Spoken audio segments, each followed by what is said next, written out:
The Journey of the Little Dandelion Seed. In the middle of a sunny meadow, a tall dandelion stood like a tiny lighthouse, its round puffball bright and soft as a cloud. The stalk was slender and brave. The puff was full and bright. Each tiny seed, crowned with a white, feathery umbrella, clung to the puff and waited for the wind. Most of the seeds were excited. They whispered to one another, imagining where they might drift over the tall grass, past the sparkling brook, around the warm stones, and into new places where roots could stretch and leaves could unfurl. They wiggled with happy shivers whenever a breeze brushed by. But one little seed held on tightly. His umbrella was perfect and light, but his heart was unsure. He pressed himself close to his brothers and sisters and said, "What if I get lost? What if I never see you again?" The puff swayed, and the other seeds swayed with it. "Don't be afraid," they murmured, each voice as soft as cotton. "The breeze is kind. It knows how to carry small things. It's not goodbye. It's just the beginning." The little seed listened, but his tiny thoughts felt big. The meadow looked wide. The sky looked wider. He tucked himself in a little more and waited. The day warmed. Bees hummed at the edge of the meadow. A lark sang a ribbon of music into the sky. Then, from the far end of the field, the wind began to move. First, a whisper, then a sigh, then a soft, even breath across the grass that made every blade tremble with silver light. The dandelion puff shivered. One by one, the seeds lifted. They rose with tiny twirls, their umbrellas catching the air like small white wings. The puff grew lighter, and laughter, seed laughter, so quiet you feel it more than you hear it, drifted up to the sky. The little seed tried to hold on. He curled his edges and pressed himself close to the center, but the breeze was patient and steady. It did not yank or pull. It simply offered the air, and the air held the seed up. With a gentle tug, the little seed floated free. At first, he trembled. The ground seemed far. The sky seemed enormous. The puffball he had left behind looked like a soft moon, shrinking as he rose. Then he noticed something. The wind beneath him was strong but soft. It lifted him and held him. It didn't push too hard. It didn't hurry. It was like being carried in careful hands.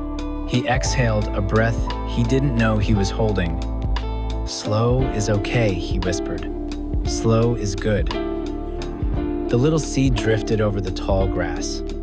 Dewdrops clung to the tips like tiny worlds, and the morning sun lit them up one by one. As he passed, the grass spoke in a language of rustles and sighs. "You are light," the grass said. "You are free. We will wave you on." A butterfly rose from a patch of clover and flew beside him. Her wings were painted with soft creams and golds. She flapped, then glided, then flapped again, all in an easy rhythm. "Hello," she said. "Don't be afraid. Floating is just another way of dancing." "I'm not much of a dancer," the seed said, wobbling a little. "You are dancing right now," the butterfly replied, and she spun once in a slow, lazy circle. The seed tried it too. He circled, then steadied, surprised at how gentle and quiet the motion felt. The butterfly laughed a warm, bell-like sound and drifted toward a flower with a nod. "See? You're already learning the steps." The little seed smiled, if a seed can smile, and let the air turn him with the tiniest spin. The meadow slid by beneath him, patches of bright flowers, fans of fern, warm stones tucked like eggs in the grass. A sparrow glided past, riding the same soft current. He kept his wings open and barely moved them, just letting the wind do its work. "Hello, little traveler," the sparrow called, eyes bright. "Every traveler finds a place to rest. Trust the wind. It knows all the paths you cannot see." "Home feels far away," the seed said. "Home is wherever you grow," the sparrow sang back. "And when you grow, home grows with you." With a tilt of his wings, the bird lifted higher, his song turning into a thin silver thread of sound that stretched into the blue. The seed drifted on. He began to look around with wider wonder. The meadow from above looked like a patchwork quilt, squares of clover, napkins of moss, ribbons of path, and a long glitter of water, where the brook curved like a smile. He floated over the brook. Minnows flashed beneath the surface like streaks of silver. The water chuckled to itself as it folded around stones in tiny falls. A dragonfly skated along the air, its glassy wings buzzing in small, secret patterns.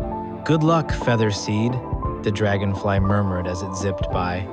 "The world is big, but so are your chances." On a flat rock in the sun, a tortoise blinked slowly. He watched the seed go by with patient eyes that understood the value of slow. "The wind teaches," the tortoise said, "but only the patient remember the lesson." The seed nodded to the tortoise and felt the lesson settle inside him like a pebble in a pocket, small, solid, and easy to keep. Beyond the brook, wildflowers swayed in a soft-breathed dance. Poppies bobbed, daisies nodded, bluebells tinkled. From above, they looked like lanterns, lighting a pathway across the field. The seed drifted between them, and the flowers bowed so gently that he could pretend they were greeting him by name. In a soft hollow, a family of rabbits nibbled clover. The youngest rabbit, with ears too big for his head, stood on his hind legs and stared, whiskers twitching. "Look," he whispered to his brothers. "A flying star." The seed wanted to giggle. "I'm not a star," he thought, "but maybe I can shine in my own way." He rolled his feathery umbrella to one side and drifted in a quiet circle. The breeze steadied beneath him. He felt the warmth of the sun on one side and a cool shadow from a kind cloud on the other. When the cloud moved, the meadow brightened again and felt like a soft, open smile. The wind carried him past a stand of birch trees. Their white trunks wore little black stitches where the bark had stretched. The leaves trembled, but not with fright, only with the joy of being leaves and having wind to play with. "Where will I land?" the seed asked, mostly to himself. "Where you are needed," whispered a birch leaf, brushing another in a tiny applause. The seed took a deep breath. It felt good. Each new thing he saw made the world feel friendlier. The fear that had made his thoughts feel heavy began to thin, like fog dissolving as the morning gets warmer. As the seed floated farther, a warm laugh rose inside him. It surprised him, a bubble of joy that lifted with the wind. "This isn't scary," he said. "It's wonderful. I didn't know the meadow was this wide or this bright." He drifted past a patch of warm sand where sun-tired ants rested in little moving shadows. He drifted above a ring of mushrooms that looked like tiny tables set for a party where everyone speaks in whispers. He drifted over stones, dressed in soft green moss, and the moss felt like pillows for the earth. He saw a hedgehog curled under a fern, nose tucked, tiny snores like gentle squeaks. He saw a row of sun-warmed fence posts marching along the meadow's edge, each wearing a hat of lichen like a little crown. And all the while, the wind held him up with the promise he could feel but not see. You are carried. You are safe. Your path is your own, and you are ready for it.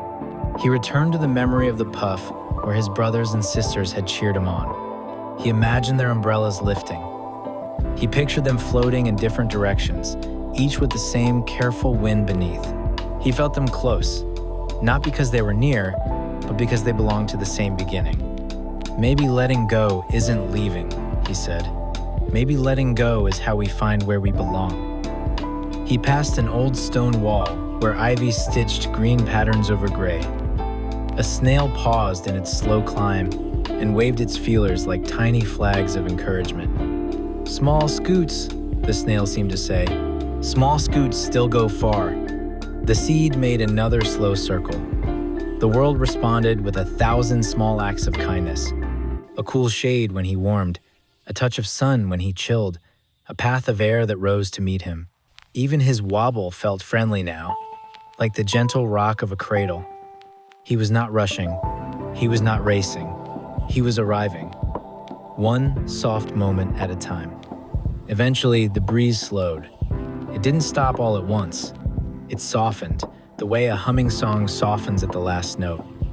The seed felt the air quiet around him. He felt himself sinking, not quickly, but with the certainty of a leaf choosing a place to rest. He drifted lower, past the height of the birch leaves. He drifted past the tall grass tops, where the dew had gone and the afternoon had warmed the meadow to a sweet green smell.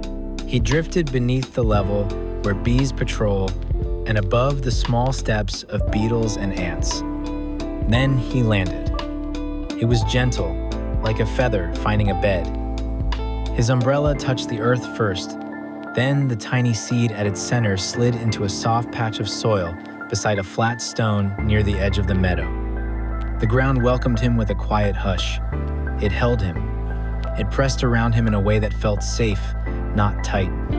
The stone at his side held the day's heat and shared it freely, as if to say, "You are not alone. I have kept this warmth for you." The seed rested. He did not know exactly what to do, so he did the simplest thing. He stayed, he let the soil hold him, he let the space be a promise. Time passed in a gentle pattern, light and dark, cool and warm, hush and hum. Sunshine arrived each morning and laid a soft hand over the soil. Gentle rains came, tapping quietly, leaving tiny beads that slid into the ground like kind thoughts. Inside the earth, the seed felt a pull downward and a stretch upward. He listened to that pull and that stretch. He sent a root down. It was small, and then it was longer, and then it was strong. It found water, like a sip. It found tiny grains that felt like friends. It wrapped itself here and there, and the earth held on back. He also sent a sprout up. It was tender and green and brave in a very quiet way. It nudged the soil above him. It asked politely. The soil shifted. The sprout reached toward light it could not yet see, but somehow knew was there. One morning, the sprout's nose found daylight. It blinked though it had no eyes. It breathed though it had no lungs. The air felt cool, round, and welcoming. He lifted a little leaf, then a second, and held them out like tiny hands eager to catch sunshine. Days peeled away like pages of a soft book. The sprout grew taller. Leaves broadened, shaped like simple hearts. A stem thickened and learned to sway without breaking. The stone beside him shared warmth on cool evenings and coolness on warm afternoons, and the sprout liked both. Then, something wonderful happened. Around him, other green stems rose. Tender leaves unfurled like flags. One by one, sturdy stalks climbed. One morning, he found himself looking across the meadow at many young dandelions, some very close, some a little farther, and some perched on small hills where the breeze would one day be strong. His brothers and sisters, they had found their places too. They had not landed on one spot together, because new beginnings need their own space, but they had landed nearby, all within the wide reach of the same sky, all sipping the same rain, all warmed by the same sun. Their umbrellas were gone, but their shared beginning glowed in every leaf. The little dandelion stretched taller.